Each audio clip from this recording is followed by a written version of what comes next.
안녕하세요. 오늘 여러분과 함께 아주 깊이 있는 텍스트 속으로 들어가 볼까 합니다. 네, 안녕하세요. 바로 초기 불교 경전 중에서도 정말 핵심으로 꼽히는 대반열반경인데요.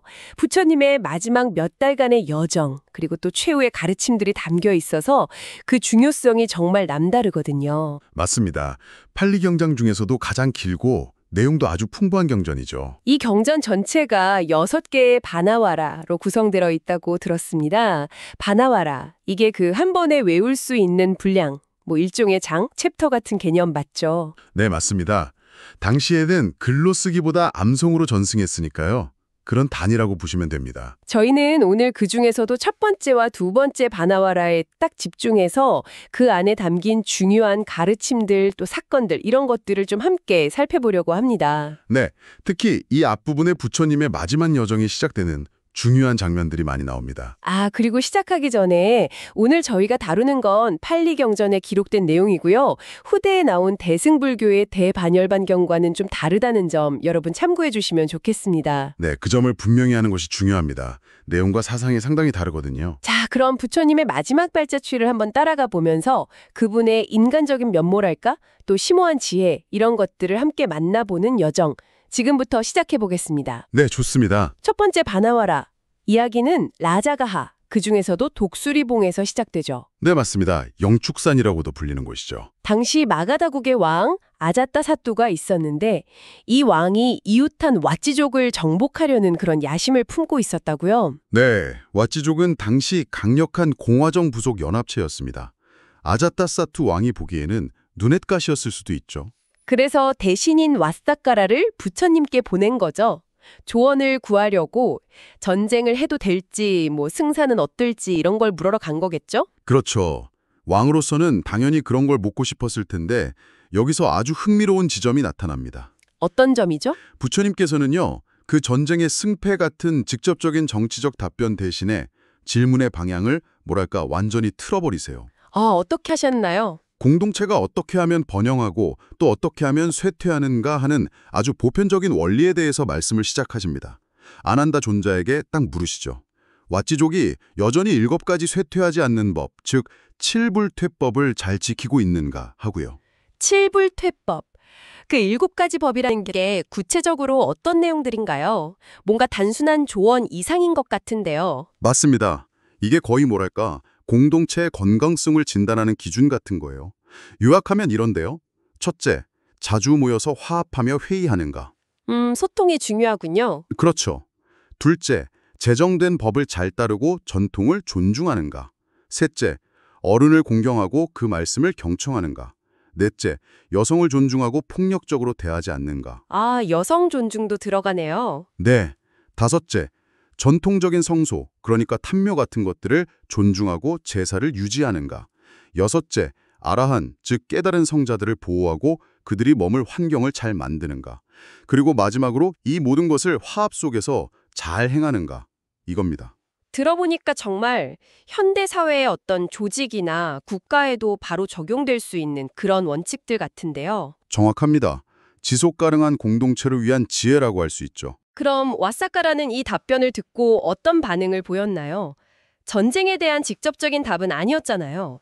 그런데 그는 그 의미를 즉각 알아차립니다. 왓지족이 이 7가지 중에 단 하나라도 제대로 지키고 있다면 군사력으로는 절대 정복할 수 없겠구나. 오직 외교적인 술책이나 내부 분열 이런 걸 통해서만 가능할 거라고 왕에게 보고하게 되죠.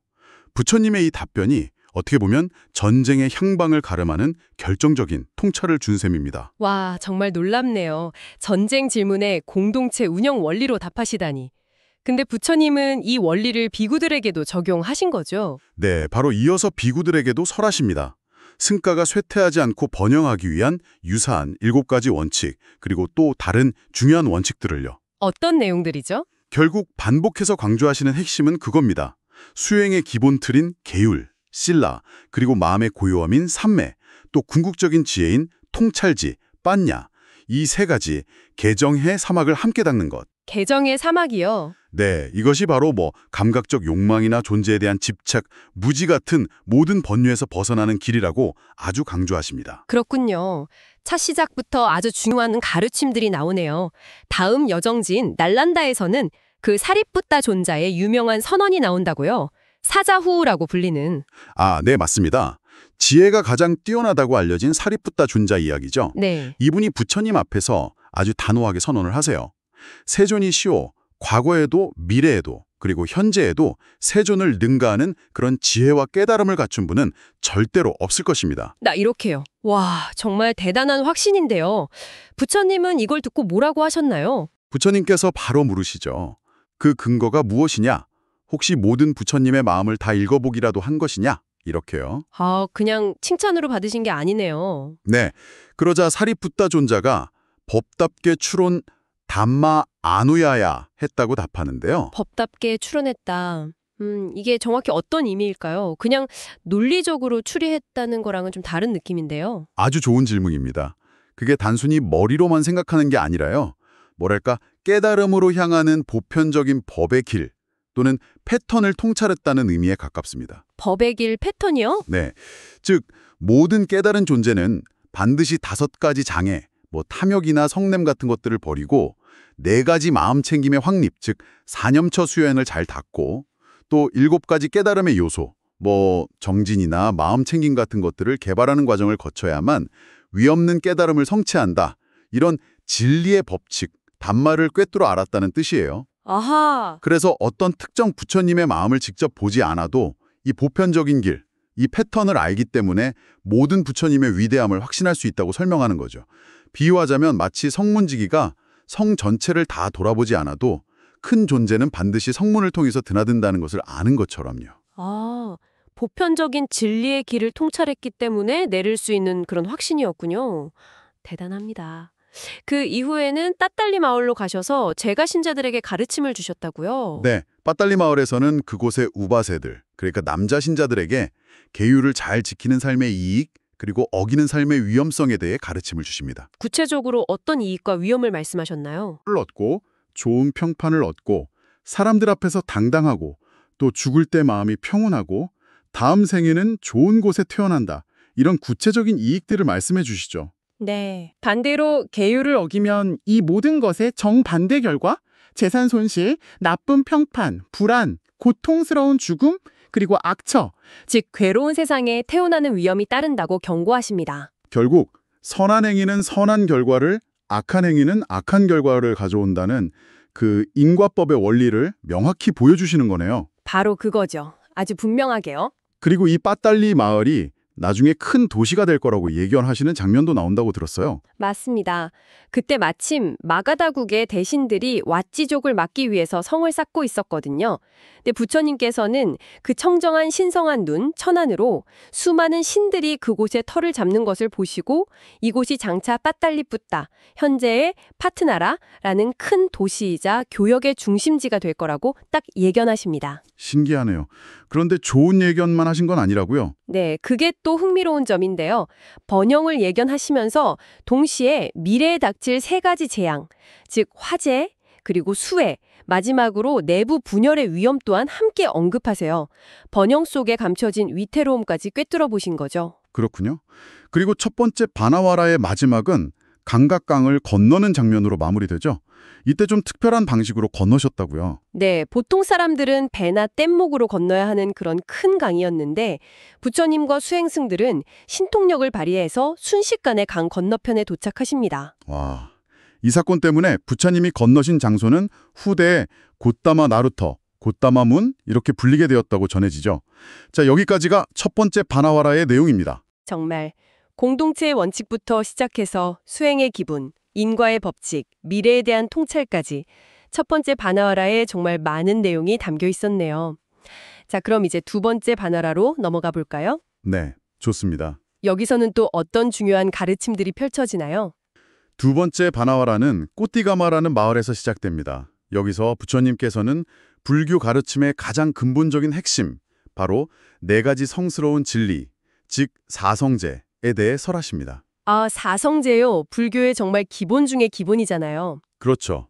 불교의 진단과 처방이라고 할 수 있죠. 괴로움, 두카, 괴로움의 원인, 사무다야, 괴로움의 소멸, 니로다, 그리고 소멸로 이끄는 길, 막가, 이 4가지 맞죠? 정확합니다. 부처님께서는 바로 이 네 가지 진리를 있는 그대로 깨닫지 못했기 때문에 우리 모두가 이토록 끝없는 생사의 윤회 속에서 헤매왔다고 딱 말씀하십니다. 고통의 현실을 직시하고 그 원인이 가래와 집착임을 파악하며 그 원인이 소멸된 열반의 상태가 가능함을 알고 그리고 그 상태에 이르기 위한 구체적인 실천 방법, 즉 팔정도를 닦아나가는 것, 이 네 가지 진리를 온전히 이해하고 체득하는 것. 이게 바로 모든 괴로움의 뿌리를 뽑고 윤회에서 벗어나는 유일한 길이라고 강조하시죠. 불교의 핵심 진리를 딱 짚어주셨네요.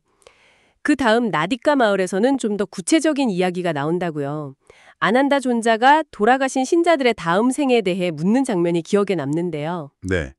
이 장면은 그 사성제의 가르침이 실제 수행자들의 삶 속에서 어떻게 구현되는지를 보여주는 좋은 예시 같아요. 아, 그렇군요. 아난다 존자가 최근에 세상을 떠난 여러 비구, 비구니, 또 남녀 신자들의 사후 상태에 대해 여쭙거든요. 네. 부처님께서는 그들이 생전에 도달했던 깨달음의 경지에 따라서 각각 아라한과 완전한 해탈, 불안과 욕계 세상으로 돌아오지 않음, 일례과 욕계에 한 번 더 돌아와 해탈함, 예류가 깨달음의 흐름에 들어감을 성취했다고 명확히 밝혀주십니다. 예류가만 되어도 악취, 그러니까 안 좋은 세상에는 안 떨어진다고 하셨죠?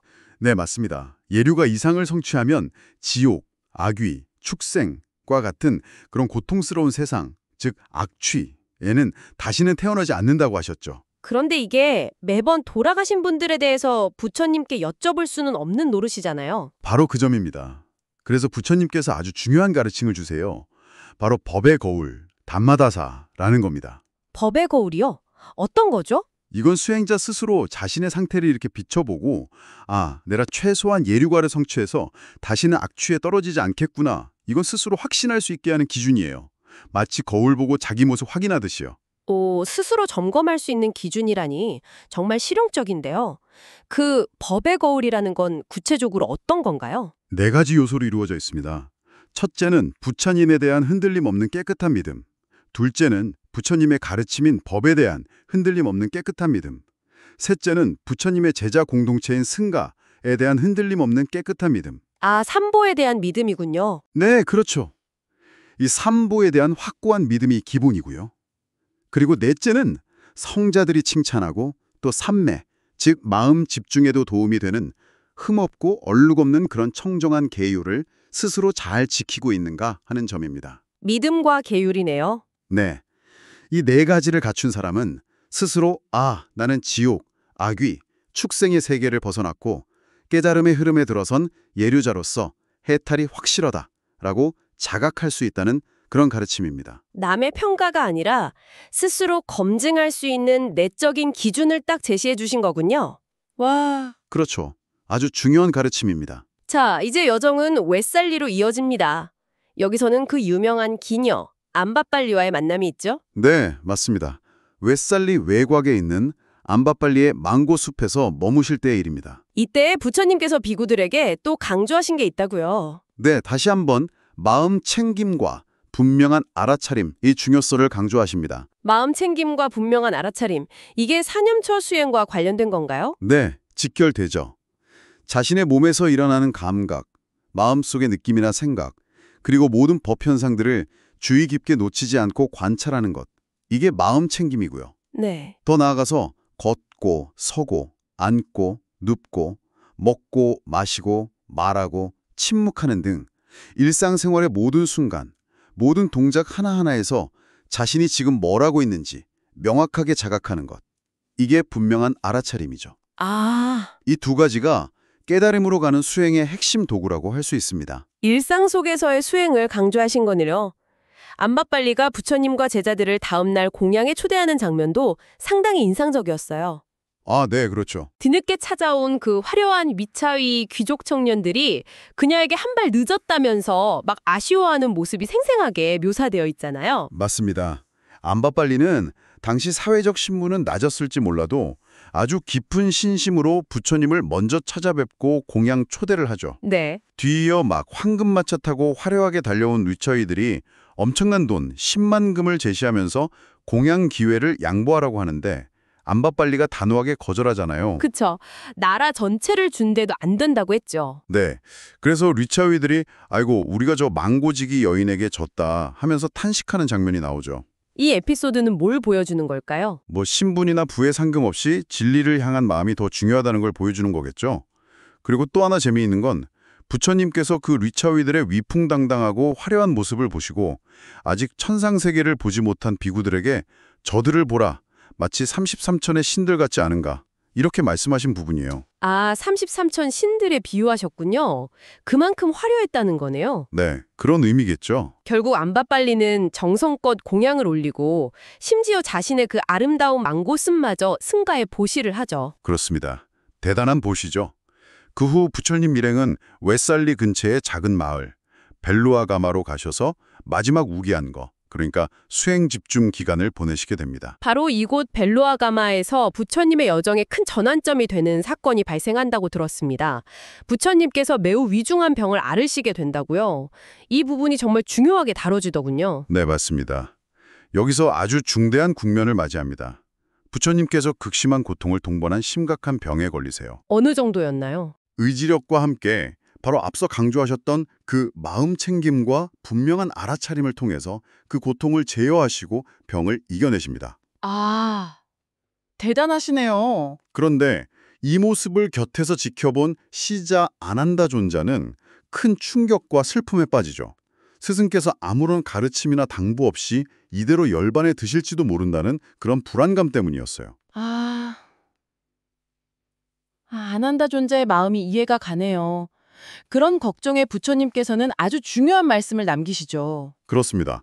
병에서 회복하신 부처님께서 아난다를 안심시키면서 그야말로 역사적인 선언을 하십니다. 어떤 선언이었죠? 아난다여, 나는 안과 밖을 나누어 가르침을 설하지 않았다. 열애의 가르침에는 감추어둔 스승의 주먹, 아차리야 무티 같은 비밀스러운 가르침은 없다. 이렇게 말씀하세요. 스승의 주먹, 비밀 가르침은 없다. 네, 모든 진리를 남김없이 평등하게 다 설했고 뭐 특정 제자에게만 비밀리에 전수하는 식의 그런 밀교적인 가르침은 존재하지 않는다는 선언이죠. 그리고 또 나는 승가를 이끌어야 한다거나 승가가 나에게 의존해야 한다는 생각을 하지 않는다고 말씀하시면서 어떤 카리스마적 지도자로서 승가 위에 군림하려는 의사가 전혀 없음을 분명히 하십니다. 스스의 권위를 내세우지 않으셨군요. 네. 그리고 당신의 80살 노쇠한 육신을 가죽끈 같은 걸로 여기저기 묶어서 겨우 움직이는 낡은 수레, 자라사카타에 비유하세요. 낡은 술에 네, 이런 몸으로는 오직 모든 감각 대상에 대한 인식을 내려놓고 특정 느낌들을 소멸시켜서 대상 없는 고요한 마음의 상태, 즉 표상 없는 마음의 산매, 아니미따 체토사마디에 들 때만 잠시 편안함을 느낄 뿐이라고 아주 솔직하게 말씀하시죠. 부처님의 인간적인 노쇠화함과 그 속에서도 정신적 평정을 유지하시는 모습이 잘 드러나는 대목입니다. 아, 정말 가슴 찡한 부분이네요. 그리고 마침내 이어서 불교 역사상 가장 유명하고 핵심적인 가르침 중 하나가 나옵니다. 자신과 법을 등불 또는 섬으로 삼으라는 그 가르침이죠. 네, 바로 그 유명한 자등명, 법등명의 원문 가르침입니다. 부처님께서는 아난다에게 그리고 모든 제자들에게 이렇게 당부하십니다. 어떻게 말씀하셨죠? 그러므로 아난다여, 너희들은 자신을 섬으로 삼고 아따디빠, 자신을 귀해처로 삼아 아따사라나, 머물고 남을 귀해처로 삼지 말라. 법을 섬으로 삼고 법을 귀해처로 삼아 담마사라나, 머물고 다른 것을 귀해처로 삼지 말라. 자신을 섬으로, 법을 섬으로, 혹은 등불로 삼으라는 말씀이시군요. 네, 맞습니다. 팔리오 뒷바가 섬, 아일랜드라는 뜻도 있고 등불, 램프라는 뜻도 있어서 두 가지로 다 해석이 됩니다. 한역경전에서는 주로 등불로 번역해서 스스로를 등불 삼고 법을 등불 삼으라는 의미로 널리 알려졌죠. 섬이든 등불이든 핵심 메시지는 같은 거겠네요. 그렇죠. 핵심은 외부에 의존하지 말고 자기 자신과 자신이 체득한 진리, 즉 법에 의지하라는 아주 강력한 메시지입니다. 그리고 그 구체적인 실천 방법이 바로 앞서 계속 강조되었던 4가지 마음 챙김의 확립, 사념초 수행인 것이고요. 아, 사념처 수행이 그 방법이군요. 네, 자신의 몸, 느낌, 마음, 그리고 모든 현상법을 끊임없이 관찰하면서 탐욕과 성냄을 버리고 부지런히 분명히 알아차리면서 마음 챙겨 머무는 것. 이것이 바로 자신과 법을 섬 또는 등불로 삼는 길이라고 하신 겁니다. 부처님께서는 이렇게 스스로와 법에 의지해서 수행하는 이들이야말로 당신이 계시든 안 계시든 진정으로 배우고자 하는 시카카마 제자들 가운데 가장 으뜸, 아가타마, 즉 최고 중에 최고가 될 것이라고 단언하셨다고요. 네, 그렇습니다. 여기까지가 두 번째 반어와라의 내용입니다. 정말 중요한 가르침들이 많이 나왔죠? 네, 정말 그러네요.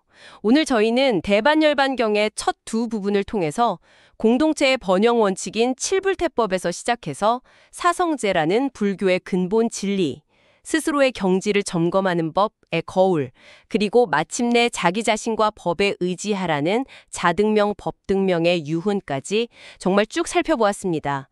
부처님의 마지막 여정 속에서 그분의 인간적인 고뇌와 함께 또 흔들림 없는 지혜의 빛을 동시에 느낄 수 있었던 것 같습니다. 이 모든 것들이 우리에게 어떤 의미를 가질까요? 특히 그 마지막에 자신을 섬으로, 법을 섬으로 삼으라는 가르침은 오늘날 우리에게 시사하는 바가 정말 크다고 생각합니다. 그렇죠.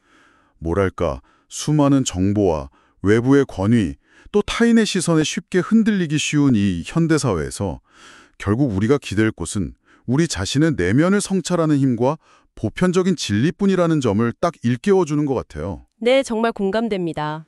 스스로 생각하고 스스로 검증하고 주체적으로 자신의 삶과 수행의 길을 걸어가라는 강력한 격려이자 지침이 아닐까 저는 그렇게 생각합니다. 오늘 저희가 함께 나눈 이야기들이 듣고 계신 여러분 각자의 상 속에서 스스로를 밝히는 등불을 켜는 작은 계기가 될 수 있기를 바랍니다. 네, 이 대반열반경에는 앞으로 부처님의 완전한 열반에 이르기까지 더 많은 감동적인 이야기와 깊은 가르침들이 남아 있습니다.